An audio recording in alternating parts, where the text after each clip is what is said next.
Hello guys, magandang araw, nagbabalik na naman ang Ason TV Facts. Ngayong araw, tatalakayin natin kung ano nga ba ang kinatatakutan ng mga pating.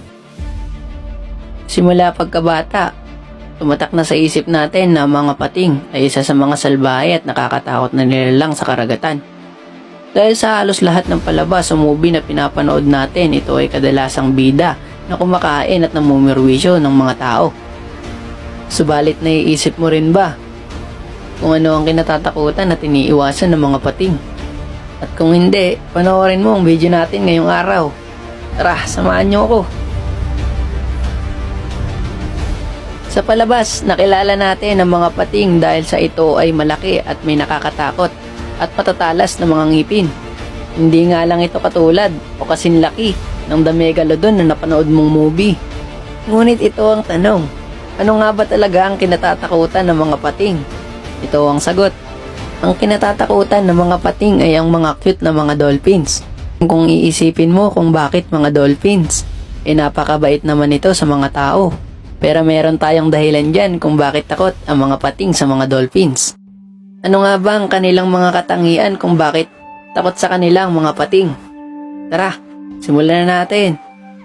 Una, dahil sila ay may matitigas na bungo at nguso na magdudulot ng sakit sa kanilang mga kalaban. Alam kong tatanungin mo kung paano nila ginagamit ito.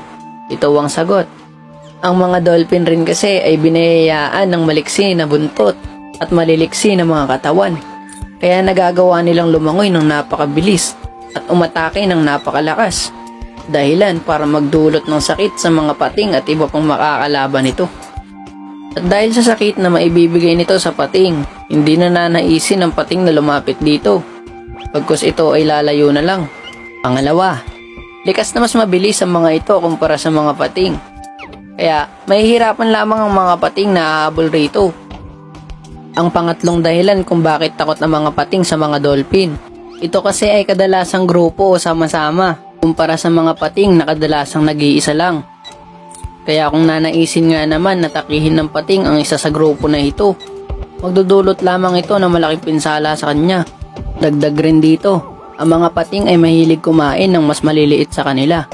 Pero kung nanaisin ito na kumain ng mas maliit na dolphin, ay hindi rin siya uubra sapagkat mas pinoprotektahan ng mga nakakatandang dolphin ang mga baby dolphins o mas nakababata sa kanila.